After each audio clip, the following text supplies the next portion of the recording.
Ooh. This is a spicy, spicy, spicy treat. Oh, yes, it is. If it bloody loads up.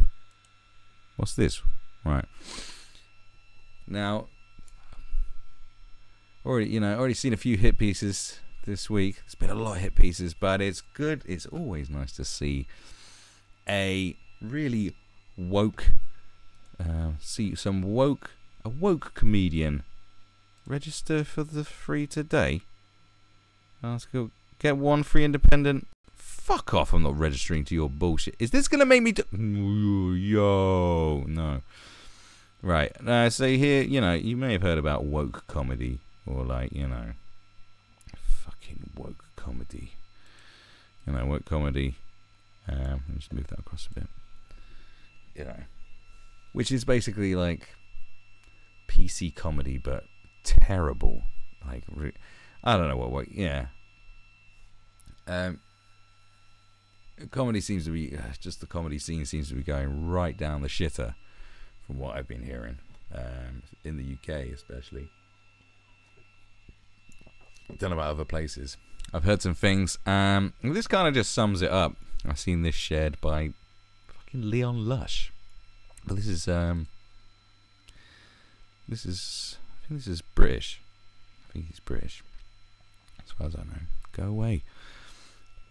Now this is by far the biggest load of fucking arsewipery I've seen in a while, and I only skimmed it because this guy goes on and on. What you've got here is the writing of a person. This is what you get with virtue signalers, especially. It's like these, because it's a man as well. Like, well, these men or these boys, I think we should just call them boys from now on. I don't know how old he is.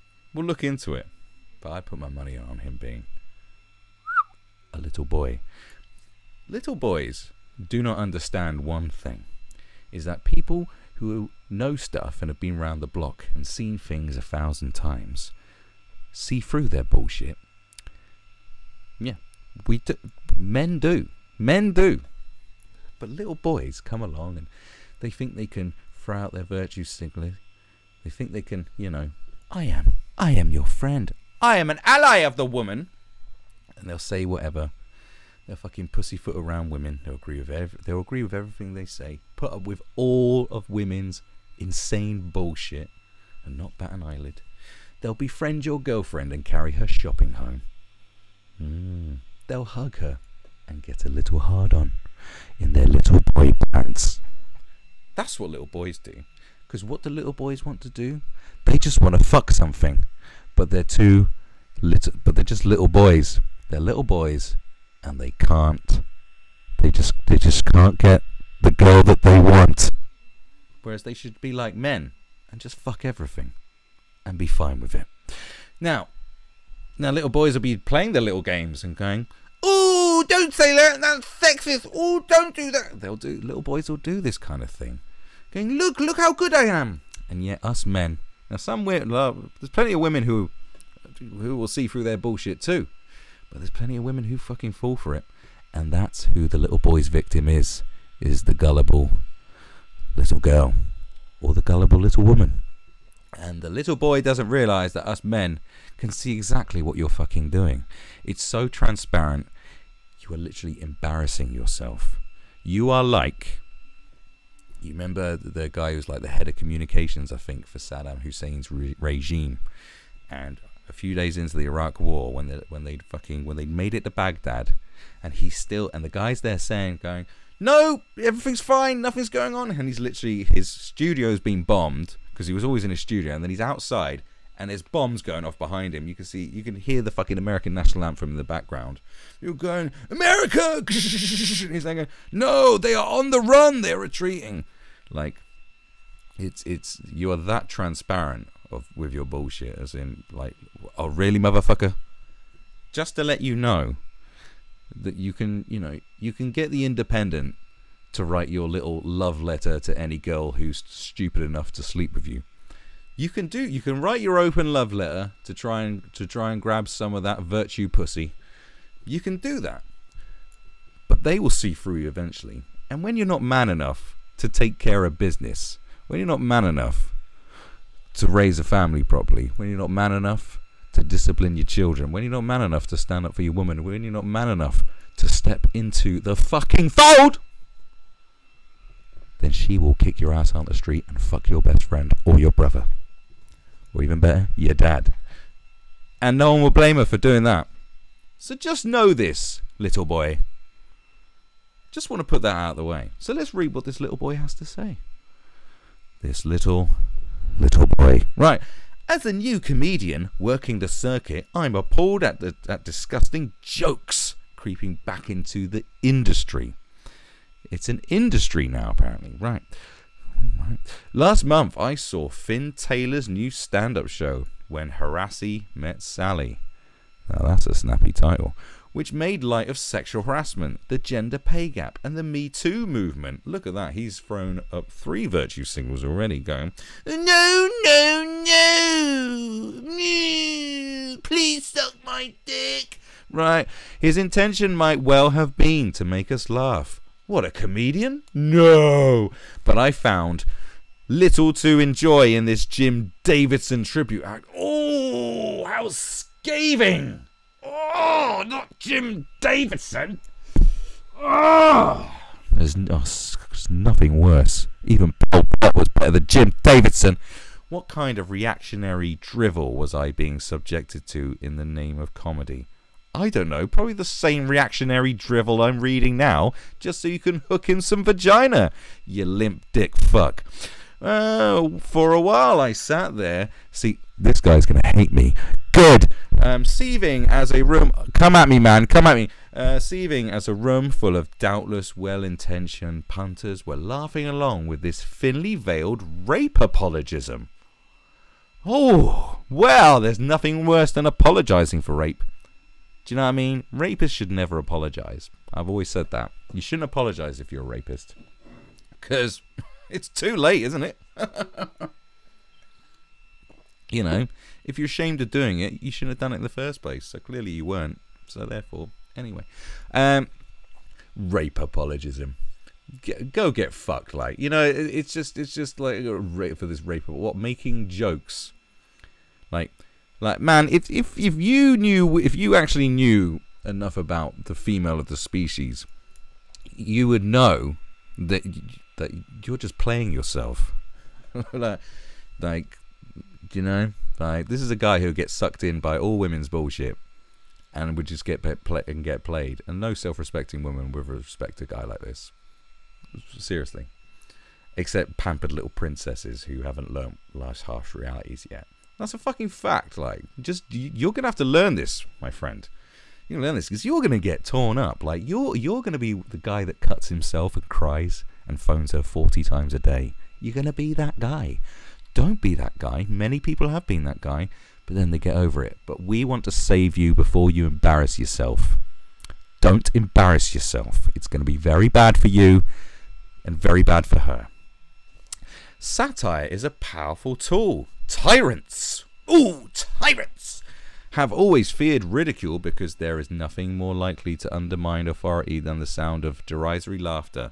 But male comedians like Taylor taking pot shots at women who have had the courage to speak out can hardly be described as punching up. Well, it is punching up because, just to get a bit more serious for a second, it is punching up because the establishment, especially within media and within the entertainment industry, is incredibly liberal and incredibly patronizing, and will just believe anything anyone says, and will champion all these causes and shut people down for saying, and shut people down like the way you think this guy should be shut down, because I'm pretty sure at some point they are punching up because you are the ones running the fucking show. So people criticizing it is actually punching up because that is the dominant majority within that industry. Do you understand how that works as a concept? Do you? Because I can't remember the last time when there was a particularly right-wing comedy show on the BBC or at a comedy club or a right-wing comedy film or anything like that. It's all very progressive and all of that. And all of that sort of nonsense. So it is punching up because you are, people like you and people who like The Independent and work for The Guardian, you are the dominant people. You own and run the industry, and you will shut people down, as you're about to try and do in this article, because I have skimmed through it, motherfucker. You limp dick cunt. Yes. I'm going hard on this, I'm going hard on this one. Yeah, so it is punching up, you fucking noob. Right, let's get on with it, shall we? As a comedy aficionado, I mean, what kind of comedy are you into? Fucking Saved by the Bell. Oh, I liked the bit when Zach Morris did the timeout. I liked it when Zach Morris pretended he was dead and Mr. Belding caught him out, and he got the whole school to pay Zach Morris back by playing a trick on him. That was a good episode. I've seen, as an aficionado, he's an aficionado, I've seen a disturbing rise in this kind of victim bashing on the circuit over the past few years. It's got to the point where I have to research the acts on any given lineup very carefully before booking a ticket. Right, I'll explain another fucking thing before, like, here's the alt-right buzzword there in red. I'm going to spray your face red and fucking photograph it as art. Look, motherfucker, what was I about to say? This is really winding me up. Good. Oh, you fucking pussy. Look, you are a fucking pussy. I don't think you understand the other point. The beautiful thing about comedy, like comedy and music, are two very powerful tools because they invoke such emotion. Film is also very powerful, but it's a different way how it evokes emotions because it's a mixture of different things. You know, it's blah, blah, blah, blah, blah, blah, okay, just to make that clear. But comedy and music, right? You know, music's like a tribal thing, and it gets you come out. So you know, you can just behave like a complete. The only thing that can make you do weird shit and just act all fucking crazy without giving a fuck is like sex and music. You know, like because think about it, when you're fucking naked and doing go fucking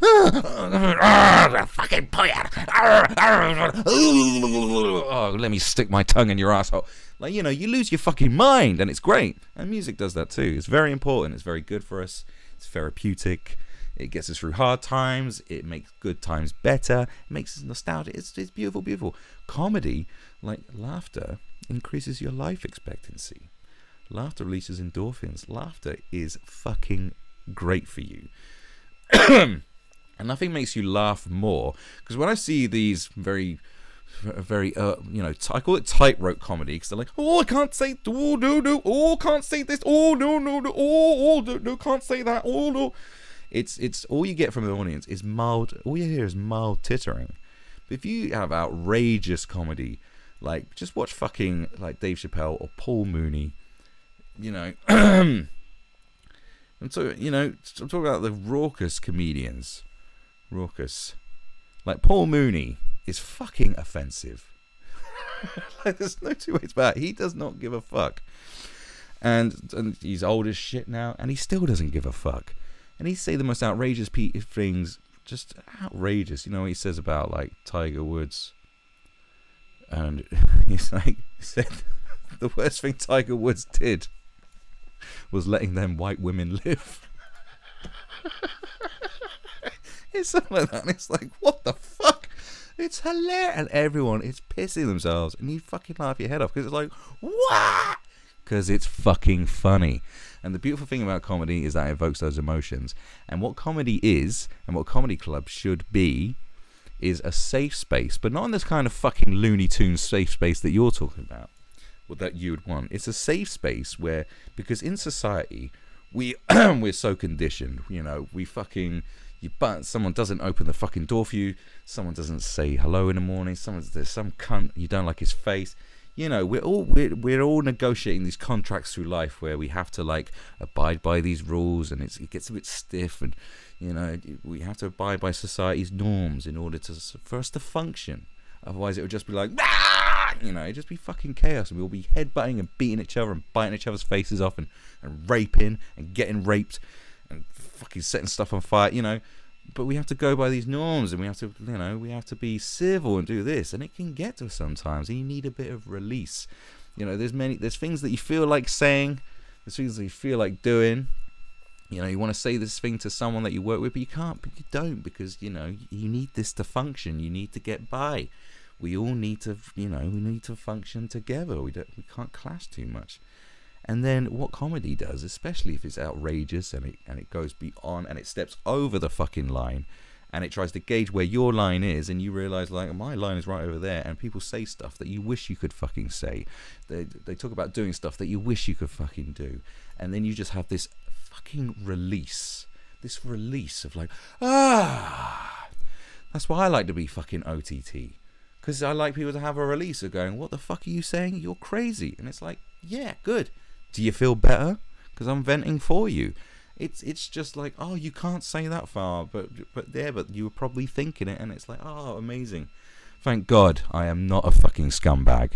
It's like when I first found out about masturbation. I didn't know nothing about it, but I started doing it. I was like, I'm a fucking weirdo. And then I found out it was a regular thing that everyone does. I was like, phew! It's like that kind of thing. It's a beautiful thing, and it brings people together, and nothing should be off limits, because we should be able to laugh at ourselves. If you take everything so fucking seriously, then what are you? You're not human. You're not fucking human if you can't laugh about shit. If you can't make jokes about it. You can make jokes about rape. You can make jokes about anything. You can, and you're allowed to, as far as I'm fucking concerned. And if you start like, and this is just a red flag to me, someone starts going, no, you can't say that, you can't say that. Man, I'll find your number. I'll phone you every day and tell you a rape joke. Every day I'll be phoning you. I'll be bombarding you on Twitter. I'll set up 400 troll accounts and employ a fucking Russian just to bombard you with horrible, horrible jokes. I'd do that. Possibly. Maybe I'm just saying that for comic effect. Right. Alright. Is the point fucking made? Let's get on with it. Alt-right comedy? As if there's a thing. Because what is alt-right now anyway? I know alt-right meant something else, and then it got hijacked by like white ethno-nationalists. So I assume you're meaning that. So what is this? White ethno-nationalist comedy. Well, that is ripe these days, isn't it? You know all the great white ethno-nationalist comedy nights that you go to with Bill Duke and what's his name? Richard Spencer. The fuck are you going on about, you nut job? It might sound like an oxymoron. No, I think alt-right comedy would be funnier than whatever comedy you probably do. It probably would, because at least it'd be a little bit dangerous. But the immense popularity of internet shit posters such as PewDiePie, and here's the classic legacy media hit piece. Yes, PewDiePie's a shit poster, is he? Right. PewDiePie's a fucking internet shitlord now, is he? He's an alt-right comedian.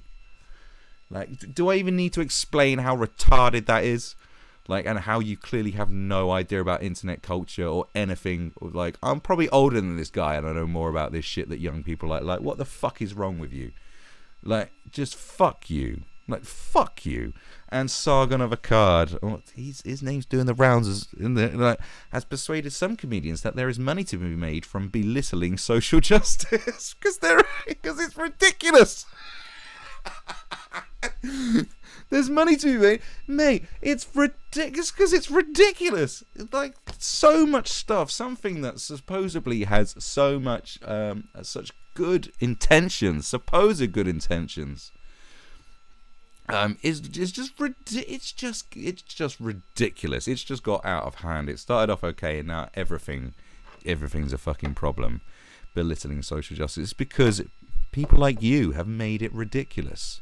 You've shat all over your own cause. You've pushed everyone away. Like, it destroys companies. It destroys companies. You try to destroy people's lives for saying anything. It's become ridiculous. Like, a few years ago, I had no idea what the term even meant. And then I went on a wormhole of lunacy. And now it's all just seeped into the mainstream. And I was like, what the fuck? It's ridiculous. And people that champion it are ridiculous now. It's just got ridiculous. That's the fucking point. Belittling it. Because it's so easy to it's when something's that easy to mock and parody. It's just like it's some stuff you see and think, this must be a joke, this must be a parody, but no, it's real. It's real. Like, you see the most ridiculous stuff and go, no, that's not real, man. If you especially if you show it to like regular people, just regular folk, like normies, whatever you want to call them, like folks who don't know much about like what's going on, like, you know, with social justice and the culture wars that are going on, so on and so forth. Don't know about internet culture and whatever, all these niche groups of, you know, the 60 binary fucking third wave feminism, just regular folk who are just trying to get by. If you just tell them about half the shit that you've seen about, you know, social justice shit, or show it to them, they're like, no, that's not real, and they wouldn't have a clue what the fuck they're talking about. Like, they could get banged up in jail for like stuff they say because they don't even know it fucking exists. That's why it's ridiculous. People, you want everyone to fucking care, and half the people are like going, "What are you talking about? I have no idea what you're saying. This is like alien." Like, Alex Jones makes more sense than fuck you motherfuckers, and he's the one that gets banned. Sit, please. Speaking as a person of color and an irredeemably racist in an irredeemably racist culture. Oh God, okay. Do go on.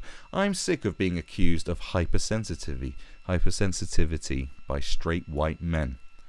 I don't give a fuck. I'm straight, I'm white, I'm a man. You are a boy. End of. You're a boy. You're talking like a boy.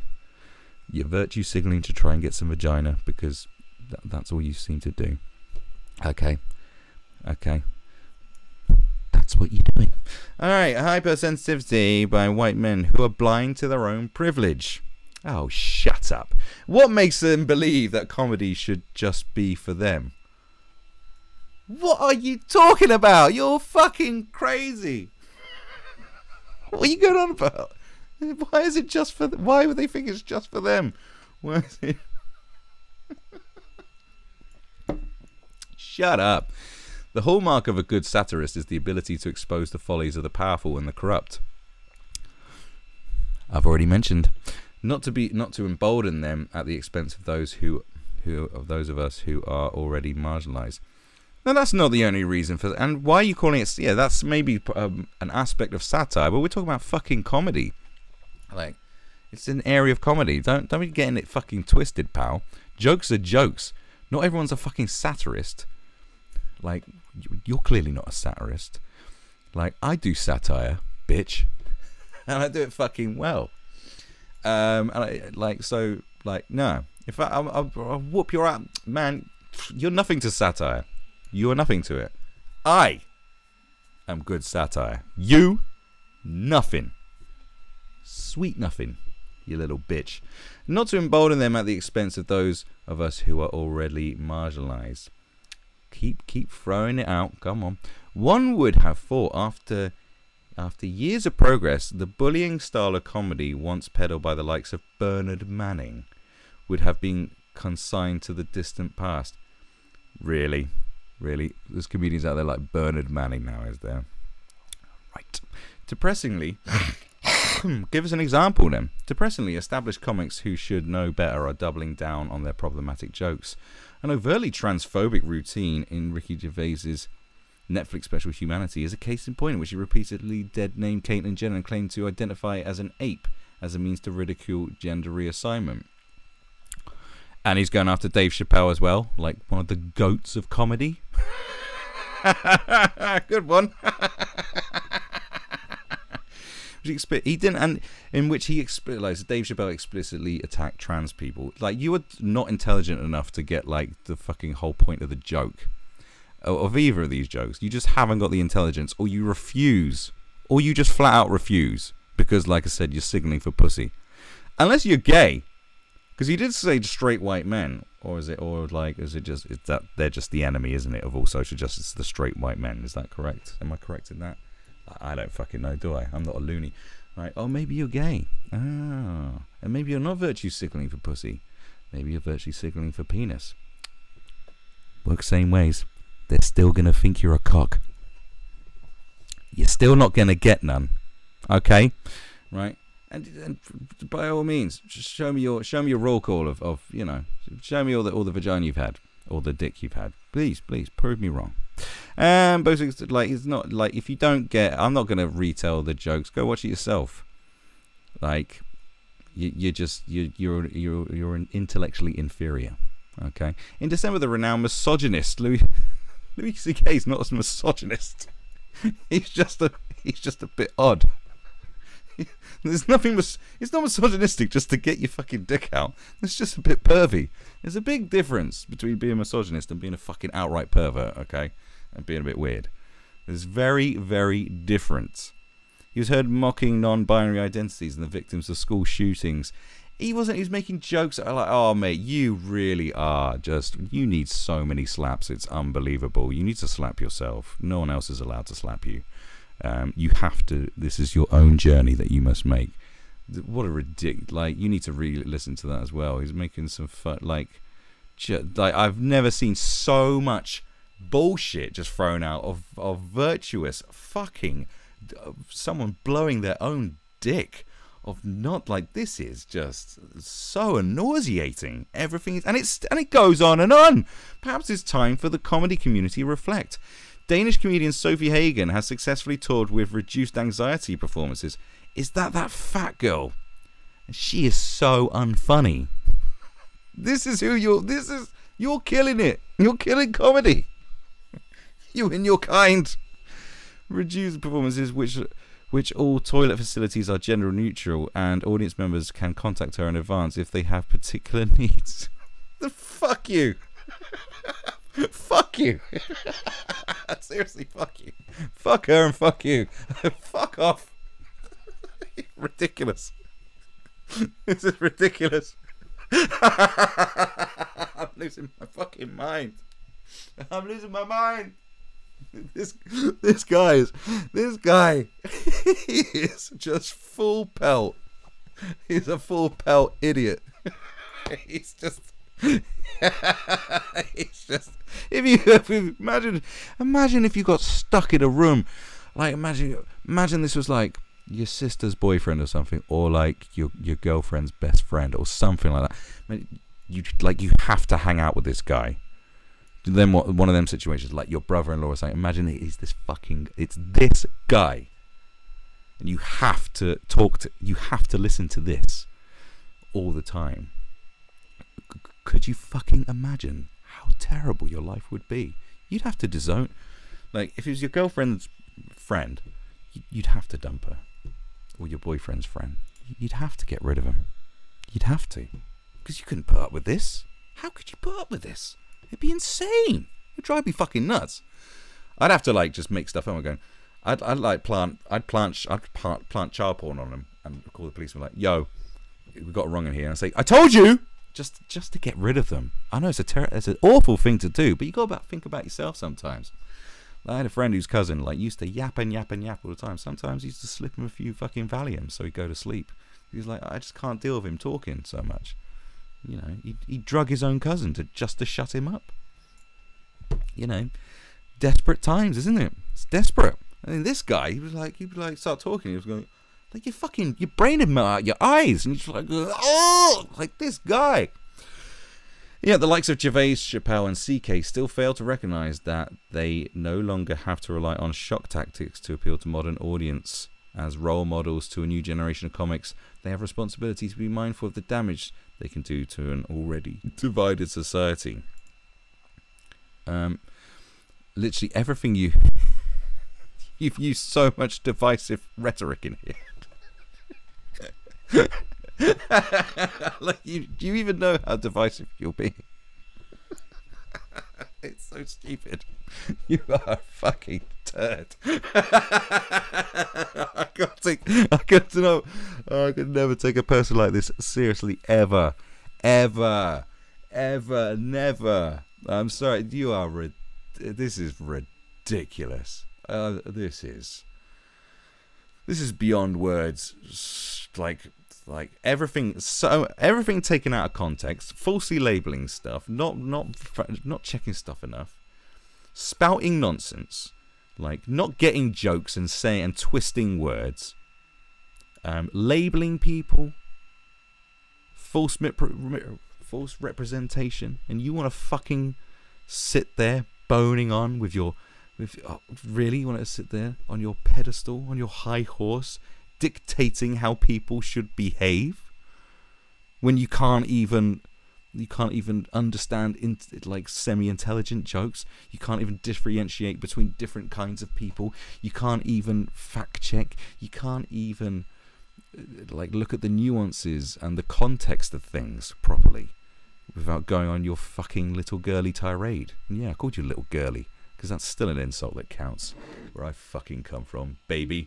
And that's manland. Manland. That's right. Manland, not little boyville. Like, just absolutely ridiculous. Like, where are the adults where we need more adults around to supervise these people? These people need supervision. This is ridiculous. Like, you're one unbelievably ridiculous person. You are. You must be. Your comedy routine must be the driest thing since, I don't know, it's really dry. Since like 90s Rivita. That was some dry shit. Like, it must be just a mild titter. You don't need shock tactics. No, you don't. But you also need fucking humor, and you need comedy and intelligence. And I don't think you've got anything humorous or intelligent about you. So, what have you got to offer? What have you got to bring to the table? What do you have? What do you have to give us? Do you charge money for your shows? I'd be very upset if you did. Anyway. The government has already launched. I would go so far as to argue that some of the jokes I have heard on the comedy circuit of late constitute actual hate speech. You've said everything. You've dropped every buzzword, every buzz term, every hate, every divisive piece, every hit piece terminology. This is like a fucking cut and paste hit job social justice nonsense piece. This is like just 400 different articles just stuck. Yeah, this. This will get everyone to like and respect me. Someone's gonna suck my dick after this. Like, what, you fucking ridiculous person. Do continue. The government has recently launched its new website to raise awareness of hate crime and hate incidents. It's gone from unwoke comedy to fucking hate speech and hate crimes.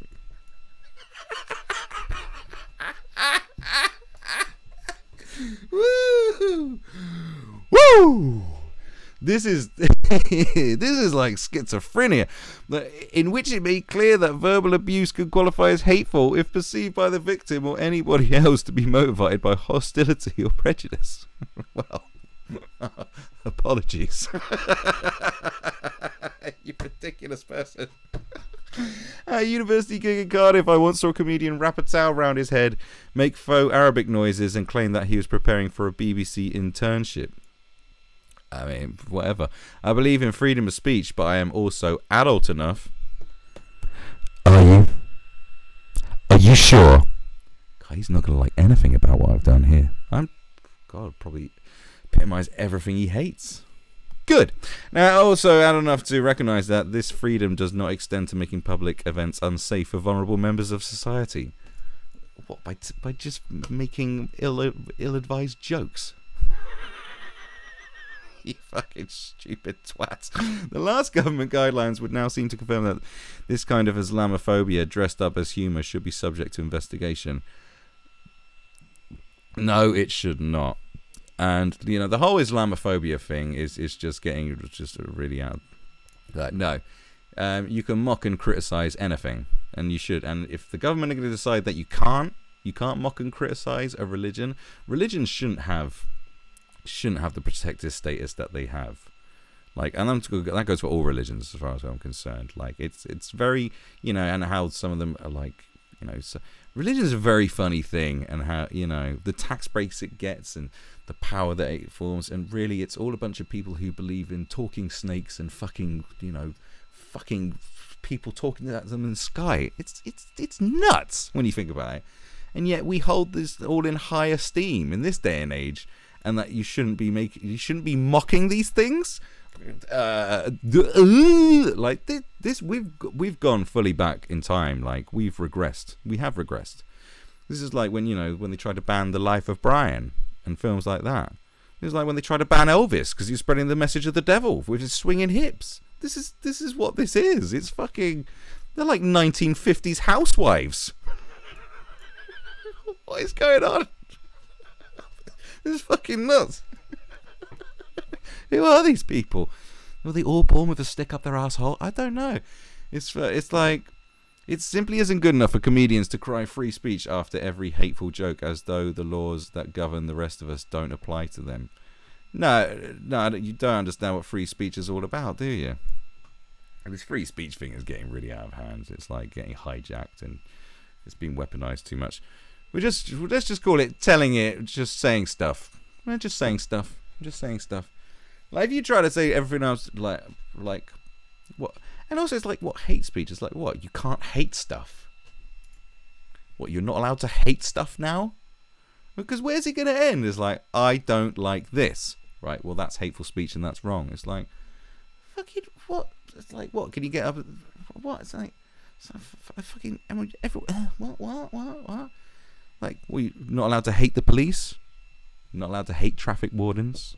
Well, you're not allowed to hate rapists. You're not allowed to hate paedophiles. What? Where does it end? Why are you not allowed to hate stuff? Because you're a fucking hater. So you're advocating for people to shut you down because you're spreading hate. There's a lot of hateful stuff in here, to be honest. You're going at your peers, people who are way more talented and funny than you, and way more and rightly more successful. That's hating. This is hate. You are spreading hate. You're part of a hate machine yourself. If you don't understand why you're a part of a hate machine, then you need to reevaluate yourself. You are being hateful. You're being very hateful. Being hateful towards,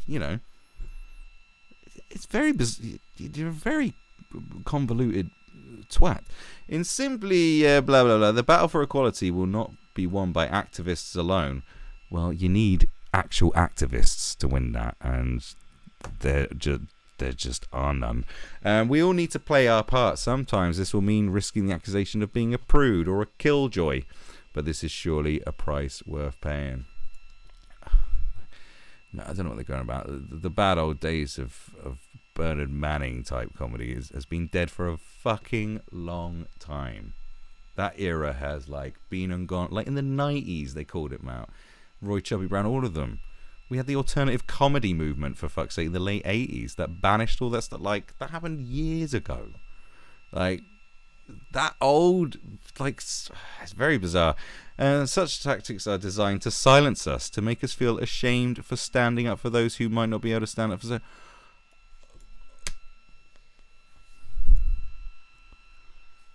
You're saying you're being silenced, but you want other people to be silenced. Do you see how this works when people tell you what you can and can't say? And do you understand do you understand the nuances and the sort of contradictions that you've sort of just spewed out of your face? Do you understand this, little boy? Do you get it? Do you get how what you've done there? Yeah, such tactics are designed to silence us, but you're talking about silencing people for expressing something. What happened to the whole thing? If you're offended, then you're just offended. That's it.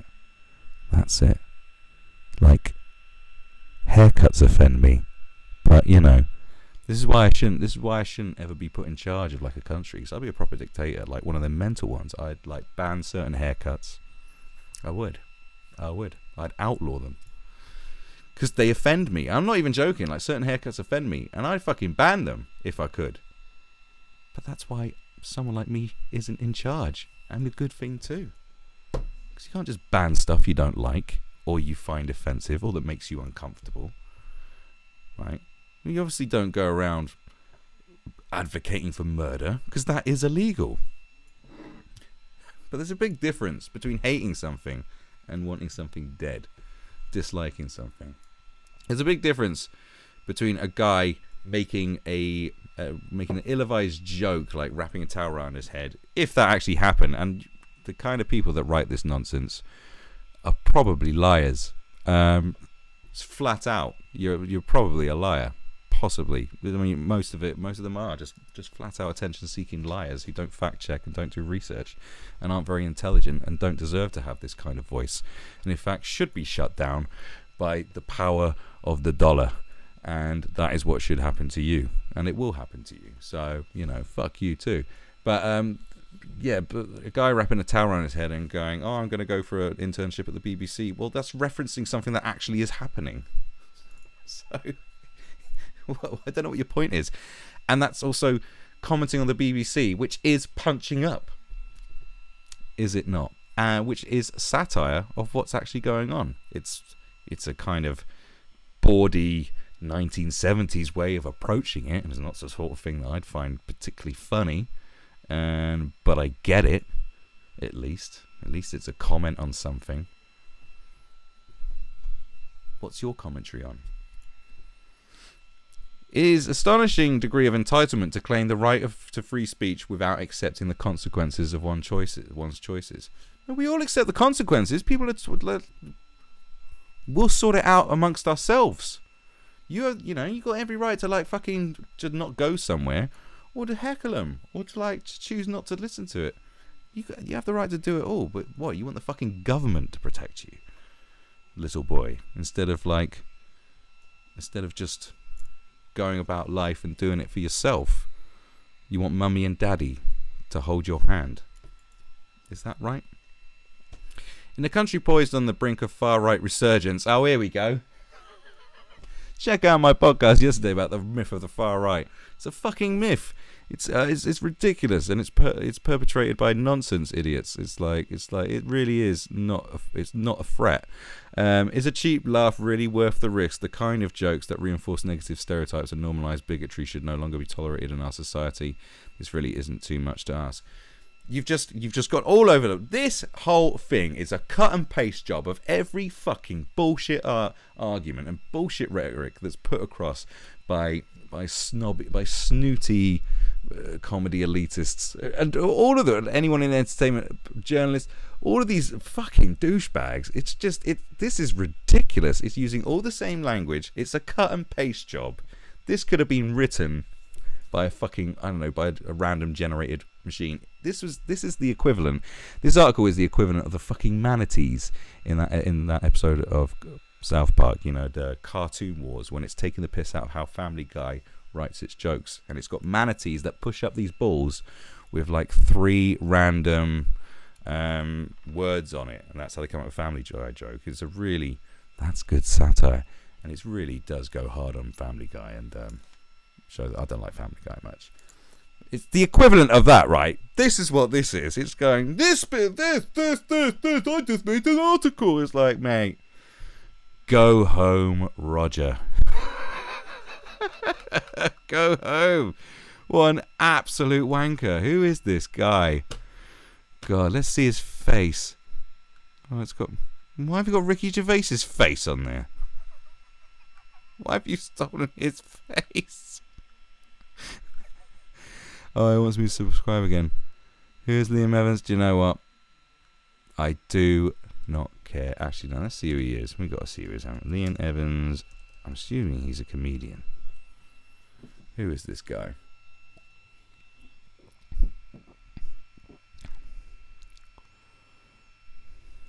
He said he was a person of colour.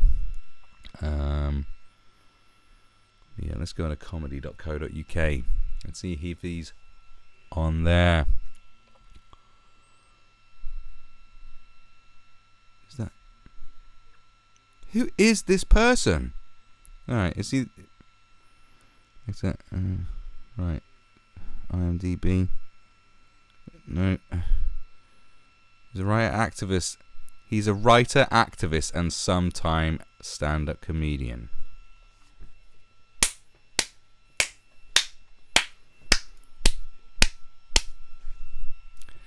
Yeah. Activists. I'm going to I've talked about activists. I've gone hard on activists. We're going to do a whole video on just activists, like a proper video, just rinsing it, how being an activist is just it's just the silliest occupation of the modern age. And it's like, it's just a nothing. It's saying you're an activist has polluted what it means to be an activist now. It's sullied and watered down the meaning, and it's made it a ridiculous profession, and that's very sad, because think about all the great activists over time. Now it's literally, you just write on your bio, you wake up in the morning, you go to some protest, and there's a protest every fucking day, or you write a hit piece article on PewDiePie, and suddenly you're a fucking activist. You're not. You're not. You're a little puss clut. You're a little puss. That was an awful article, literally a cut and paste job of social justice article writing. That you didn't think of any, not one thing in that article is really your own thought. It's just thoughts that are put inside your head. You're a brainwashed, useful idiot, and you're not, plainly not very funny, and not a very good journalist either. Like I see. I was going to give you the benefit of doubt, because I thought, oh, you're a comedian doing an article, but no, apparently you're a journalist. Of course, and you write for the Independent, and you can't look and you've just twisted stuff, and you can't do fact checking properly. Yeah, no, very scummy, terrible. What a terrible human being. You're a terrible human.